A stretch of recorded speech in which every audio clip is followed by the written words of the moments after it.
नमस्कार, आप देख रहे हैं दैनिक साथी हरियाणा। साथियों, भाजपा सरकार द्वारा मनरेगा योजना का नाम बदलकर जी राम जी किए जाने के बाद कांग्रेस पार्टी लगातार भाजपा पर हमलावर नजर आ रही है। कांग्रेस पार्टी द्वारा आज देश भर में एक दिवसीय अनशन किया जा रहा है। इसी कड़ी में रेवाड़ी में भी कांग्रेस नेताओं और कार्यकर्ताओं ने शहर के मॉडल टाउन स्थित गांधी चौक पर एक दिवसीय अनशन कर धरना दिया और सरकार के फैसले का विरोध जताया। कांग्रेस नेता और कार्यकर्ताओं ने गांधी चौक स्थित महात्मा गांधी की प्रतिमा पर माला अर्पण कर उन्हें श्रद्धांजलि अर्पित की। इस दौरान गांधी जी अमर रहे और मनरेगा बचाओ जैसे नारे लगाए गए। कांग्रेस नेताओं ने आरोप लगाया कि भाजपा सरकार नाम बदलकर न केवल गरीबों के अधिकारों पर चोट कर रही है, बल्कि राष्ट्रपिता महात्मा गांधी के नाम और उनके विचारों का भी अपमान कर रही है। कांग्रेस नेताओं ने चेतावनी दी कि यदि सरकार ने मनरेगा का नाम बदलने और उसमें किए जा रहे कथित बदलाव को वापस नहीं लिया तो पार्टी आंदोलन को तेज करेगी और गांव-गांव जाकर जनता को जागरूक किया जाएगा। धरने में पूर्व मंत्री जगदीश यादव, पूर्व विधायक चिरंजीव राव, रेवाड़ी शहरी जिला अध्यक्ष प्रवीण चौधरी व रेवाड़ी ग्रामीण जिला अध्यक्ष सुभाष छाबड़ी सहित अनेक कांग्रेसी कार्यकर्ता मौजूद रहे।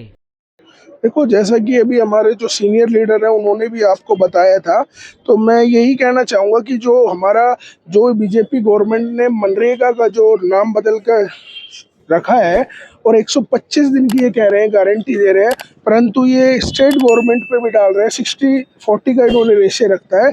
और 2005 में यूपीए की कांग्रेस सरकार डॉक्टर मनमोहन सिंह जी जब प्रधानमंत्री थे, जब इनको लेके आए थे ताकि गांव के पंचायत के लोगों को रोजगार 100 दिन का बिना किसी पूछताछ के 100 दिन का रोजगार मिल जाए, परंतु बीजेपी की जो तानाशाही सरकार है वो हर स्कीम को खत्म करने की कोशिश में, तो यही कहूँगा, साजिश रची जा रही है।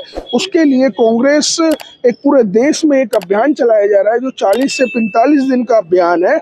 और 4 तारीख को हम सारे कांग्रेस कार्यकर्ता नेतागण शायद डीसी साहब को हम 4 तारीख को ज्ञापन सौंपने का काम करें। मनरेगा के बारे में आगे जो आज हमारा ये जो एक दिन का उपवास था जो 11 से 4 बजे का, तो वो आज हम आपके सामने बैठे ही हैं सुबह से यहाँ।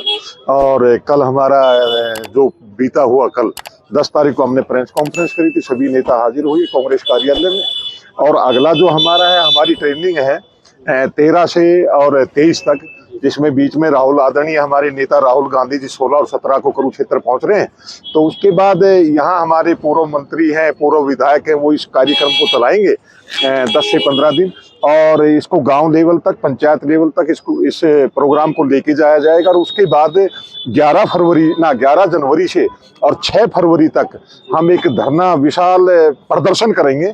और उस प्रदर्शन के अंदर हम डीसी साहब को ज्ञापन देंगे इसी के पूरे जिले की तरफ से। तो वो प्रोग्राम अभी अपने नेताओं से, ऊपर प्रभारियों से बात करके हम वो डेट आपको बता देंगे। वो डेट अभी हमने फाइनल नहीं करी है, पर वो होगा 31 और 6 के बीच में।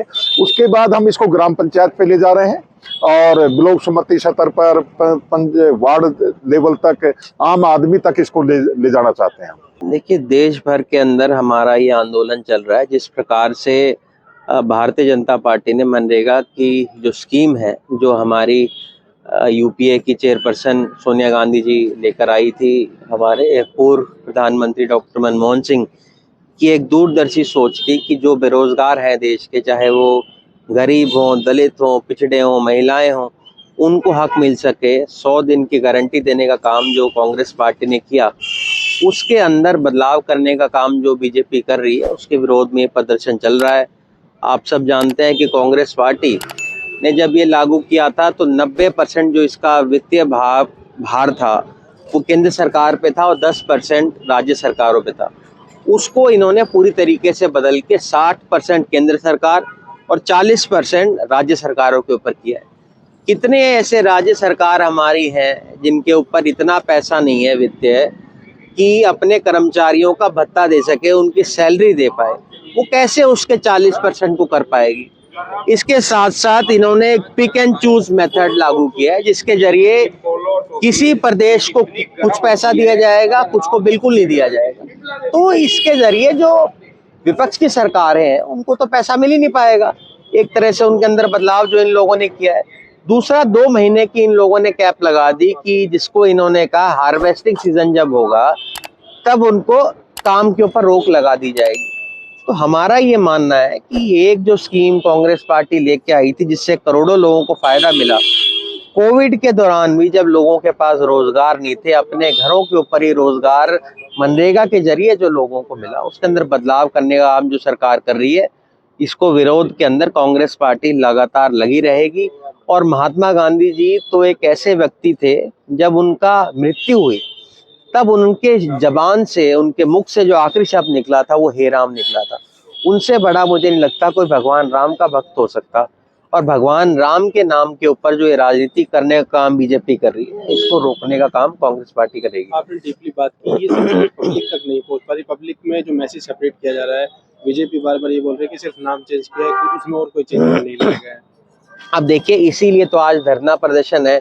और आज तो कहीं ना कहीं उसका कांग्रेस पार्टी ने एक शुरुआत की है। धीरे धीरे करके इसको हम गांव लेवल तक, मंडल लेवल तक, सेक्टर लेवल तक, वार्ड लेवल तक इसको हम लेके जाएंगे, लोगों को इसके बारे में बताएंगे।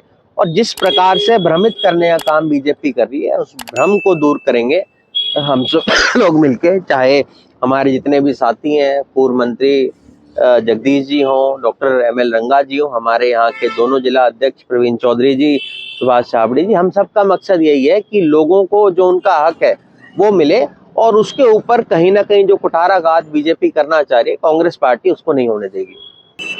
ये सरकार ने मनरेगा की स्कीम को बंद कर दिया। मनरेगा जो मजदूरों के रोजगार के लिए गारंटी थी, ये संवैधानिक गारंटी दी गई थी यूपीए की सरकार में, जो चेयरपर्सन सोनिया गांधी जी थी, मनमोहन सिंह जी प्रधानमंत्री थे। तो ये मनरेगा वो सरकार लेके आई थी कि गांव में रहने वाले जो मजदूर हैं, जो अनस्किल्ड लेबर हैं, जिनको काम देना चाहिए, जो बेरोजगार हैं, उनको गांव में ही काम मिलता था। तो 100 दिन की तो गारंटी थी, उससे ज़्यादा दिन साल में काम मिलता था। और ये पैसा केंद्र सरकार देती थी और ग्राम पंचायतें इस काम को करवाती थी। अब सरकार ने उसको बंद कर दिया, उसका नाम बदल दिया और उसका स्वरूप बदल दिया। अब काम की गारंटी को ख़त्म कर दिया है। वो तो कहते हैं हमने 100 से 125 दिन काम का आश्वासन दिया है, लेकिन इसमें बड़ा बदलाव है कि अब हर गांव में काम नहीं होगा। वो सिलेक्ट करेंगे कि इस गांव में काम करवाना है, वहाँ काम होगा। तो इसलिए हर गांव में काम नहीं होगा, तो मजदूरों को काम कहाँ मिलेगा, कहाँ जाके काम करेंगे। तो ये उनका संवैधानिक अधिकार को ख़त्म किया है। भारतीय जनता पार्टी लगातार मैसेज दे रही है कि सिर्फ नाम चेंज किया है, मनरेगा की स्कीम नहीं, तो नाम क्यों चेंज किया? महात्मा गांधी जी से उनको नफरत है। जो राष्ट्रपिता महात्मा गांधी के नाम पर जिस योजना का नाम चल रहा था, उसको नाम बदलने की क्या आवश्यकता पड़ी? कि जो इसको नाम बदला, जी राम जी, विकसित भारत जी राम जी किया। और राम भक्त तो महात्मा गांधी तो सबसे बड़े राम भक्त थे। उनका तो अंतिम शब्द भी जब उनका देहांत हुआ, अंतिम शब्द हे राम था उनका। तो राम के तो भक्त थे वो, इसलिए उनका नाम बदल करके जी राम जी नाम रखा तो, और उसका स्वरूप ही बदल दिया। अब कोई काम की गारंटी नहीं रहेगी, हर गांव में काम नहीं मिलेगा। इसलिए, और महात्मा गांधी देश के राष्ट्रपिता हैं, उनको इतना सम्मान मिला है, उनकी वजह से देश आज़ाद हुआ। उनके नाम को बदलने की क्या आवश्यकता पड़ी? कोई नई स्कीम और ले आते कोई। अभी सिंगल डे का अल्टीमेटम दे रहे हैं आप, उसके बाद क्या कुछ रूपरेखा? ये आंदोलन चलेगा, हमारा लगातार चलेगा। गांव-गांव में जाएंगे, इनमें जिन लोगों को इससे फ़ायदा था, मनरेगा के काम करने वालों को शामिल करेंगे। और ये आंदोलन काफ़ी लंबा चलेगा। जिस प्रकार से किसान आंदोलन में सरकार को 3 काले कानून वापस लेने पड़े थे, उसी प्रकार से इसको भी वापस करके मनरेगा को पुनः शुरू करना पड़ेगा और वही उसी स्वरूप में करना पड़ेगा। इसलिए आंदोलन बहुत लंबा चलेगा।